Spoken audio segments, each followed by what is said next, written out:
The last penny.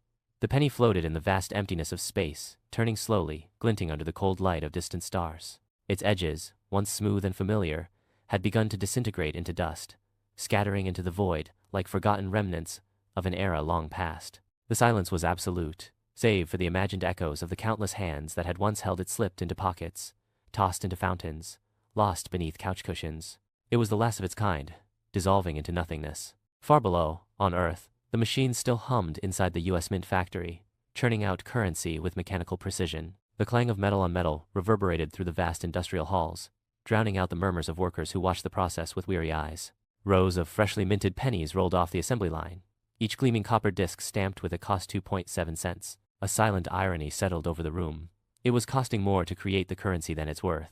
The red glow of the numbers burned into the minds of those who knew the truth, but had no power to change it. The weight of inefficiency loomed over them like an unspoken ghost, haunting every turn of the conveyor belt. In the halls of Congress, the debate raged on. A senator stood at the center of the chamber, pounding his fist on the podium.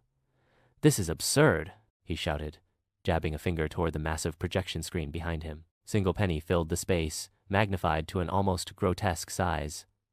"We are wasting millions on something no one values anymore." Around him, some lawmakers nodded in agreement, while others scoffed, shaking their heads. Some scribbled notes, others leaned back in their chairs, arms folded across their chests. The room crackled with tension, a fight between nostalgia and practicality, between sentimentality and progress. But deep down, even the most resistant among them knew the penny's days were numbered. Behind closed doors, far from the public eye, the real decisions were being made.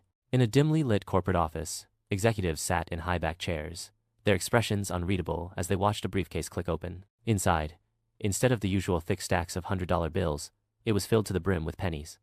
A smirk flickered across one of the men's faces as he plucked a single coin from the pile, letting it roll across the polished surface of the table. It stopped at the edge, teetering.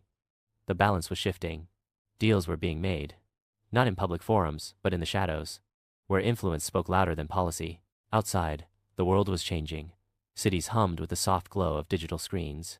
Transactions happened with a swipe, a tap, a blink of an eye.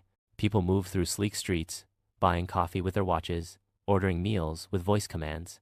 In the midst of it all, an old cash register sat abandoned in a storefront window, dust gathering atop its once well-worn buttons. A faded sign hung lopsided in front of it, cash only a relic of the past, left behind in a world that no longer needed it.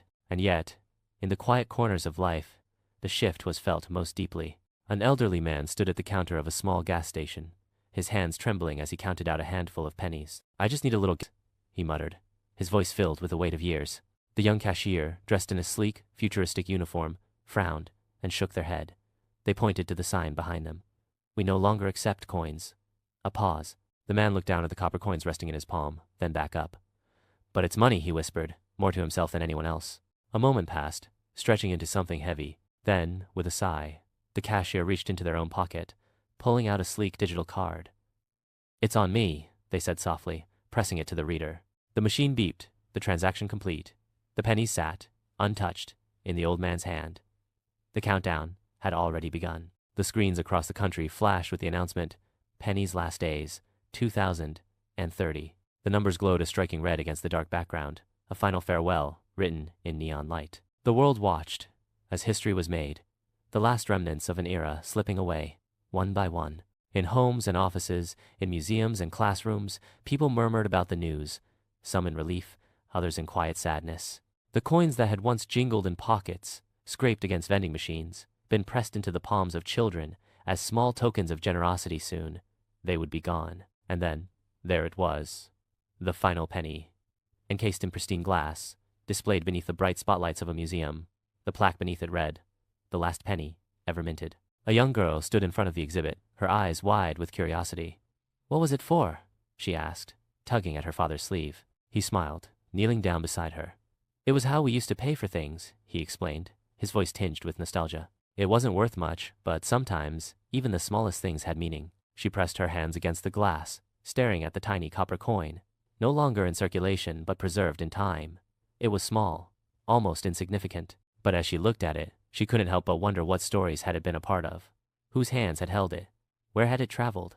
The world had moved on, yet for a brief moment, standing there in the quiet hum of the museum, the penny had never seemed more valuable.